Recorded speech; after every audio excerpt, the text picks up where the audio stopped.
This is a big news coming from Africa today. The president of Botswana has just declared war on raw material exports. He says that his country will no longer allow companies to come into Botswana and exploit their minerals and export them in their raw form. Rather, they should be processed locally. What is the economic sense behind this? How will it change Botswana? And could this be a new trend amongst African countries? Welcome to the channel. In today's video, we will look at why the president of Botswana has made this very bold statement and what the implications would be for Botswana and Africa as a whole. If you're new here, be sure to subscribe and turn on notifications so that you don't miss our videos. Let's get right into it. Botswana is one of the top producers of diamonds in the world, accounting for approximately 25% of the global diamond production.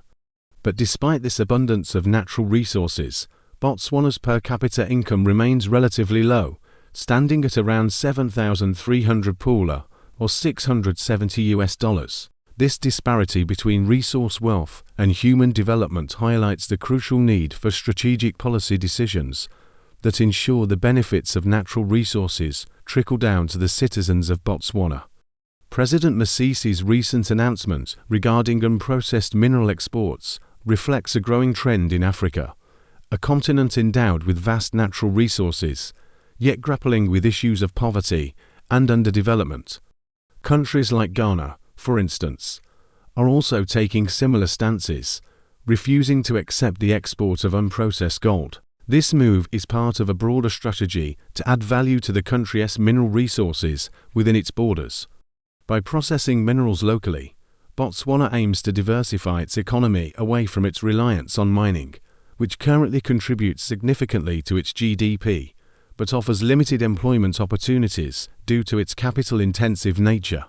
The decision to curb raw material exports aligns with the broader vision of transforming Botswana from a low-income country to an upper-middle-income country by 2036. This ambitious goal necessitates a shift in the country's economic structure, moving away from the extraction of raw materials to fostering value addition and industrialization.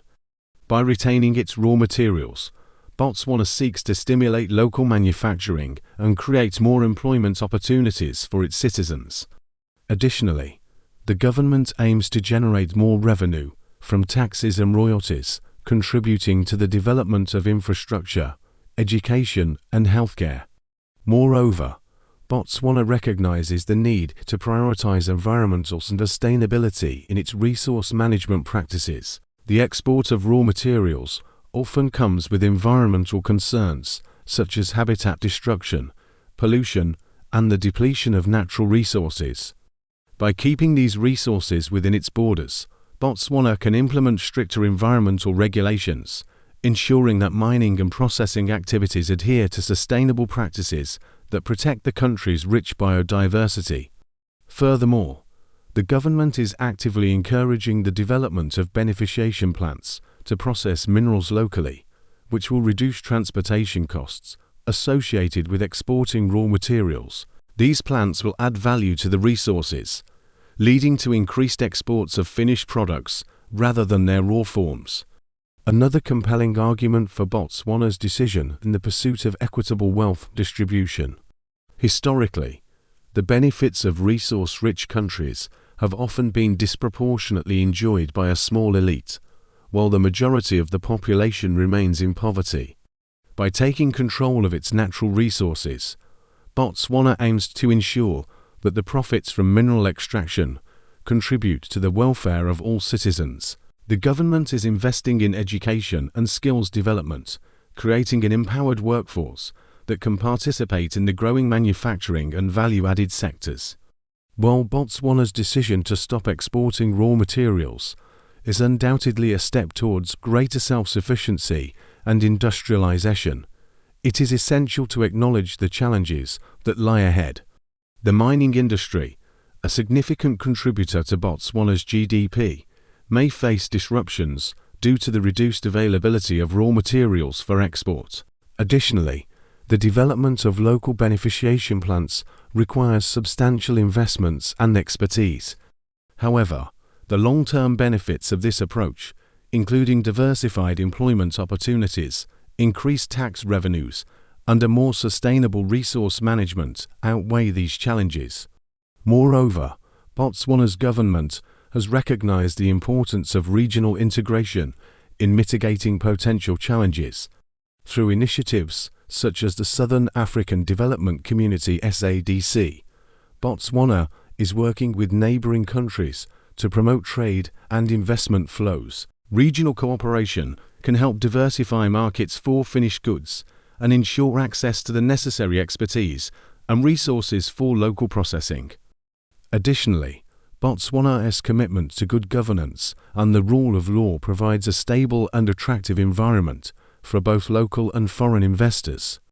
By upholding these principles, the country can foster investor confidence and encourage investment in its growing manufacturing sector. Furthermore, Botswana's efforts to transform its economy have been recognized on the international stage. The World Bank's latest report highlights Botswana's commitment to structural transformation as a key driver of its economic growth strategy. The report acknowledges that while Botswana has made significant progress in areas such as health and education, it faces the challenge of creating more and better jobs for its growing population. The government's focus on diversifying its economy and adding value to its natural resources is seen as a positive step towards achieving these goals. In conclusion, Botswana's decision to end the export of unprocessed minerals represents a bold and forward-thinking approach to economic development. By prioritizing value addition, job creation, and equitable wealth distribution, the government is laying the foundation for a more sustainable and inclusive future. While challenges remain, Botswana's commitment to good governance, regional integration, and diversification provides a solid platform for success. As the country embarks on this new chapter in its economic journey, it serves as an inspiration to other African nations seeking to harness their natural resources for sustainable growth and self-sufficiency. So do you think this is a good idea? Drop your comments below. Before we continue, we have an exciting announcement. We have launched a newsletter that gives you exclusive insights on African economies. It's free. It's only once a week, and it's got loads of insightful information that you won't find in this video. Be the first to know about the latest developments and trends shaping African economies. Subscribe now. You can find the link in the description. Now back to the video. Let's see how this is going to play out. Firstly, the declaration signals a rejection of the traditional extractive economic model where raw materials are exported in their natural state, providing minimal benefits to the local economy. Instead, the government is promoting the processing and refining of minerals locally, which will not only generate more revenue, but also create numerous employment opportunities for citizens. Secondly, this move demonstrates a proactive approach to securing Botswana's economic future by reducing its dependence on volatile global commodity prices and promoting value addition.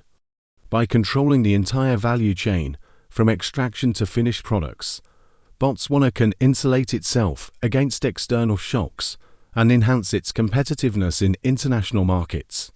Thirdly, the President's statement reflects a growing trend in Africa known as resource nationalism, where governments take a more assertive approach to managing their natural resources for national development. Countries like Ghana, the DRC, Zambia, and Namibia have implemented similar policies to ensure that the benefits of resource extraction accrue to local communities and the nation as a whole. Fourthly, the decision is part of a broader strategy to attract foreign direct investment in the form of technology, expertise, and capital for the development of local processing and manufacturing industries. By offering attractive incentives and a stable investment climate, Botswana aims to position itself as a hub for mineral beneficiation in the region. Lastly, this move is a testament to Botswana's commitment to sustainable development by minimizing the environmental impact of resource extraction and promoting environmentally friendly processing methods. By keeping raw materials within the country, Botswana can implement strict environmental regulations and benefit from cleaner production processes. However, there are also challenges associated with this policy shift. The immediate impact may include a decline in foreign investment in the mining sector due to the reduced profitability of mining without the option to export raw materials. Additionally, there may be job losses in the short term as the mining industry contracts and existing mines become less viable. Furthermore, the government will need to invest heavily in infrastructure and provide incentives to attract foreign expertise and technology to develop local processing capabilities. Despite these challenges, the long-term benefits of keeping raw materials local outweigh the costs. By prioritizing local processing and manufacturing, Botswana can diversify its economy, reduce its reliance on volatile commodity prices, and create more resilient and sustainable economic growth. Well, that's it for today. Let us know what you think about this bold move by the President of Botswana. And be sure to subscribe for more insights on African economies. Thank you for watching. Catch you next time.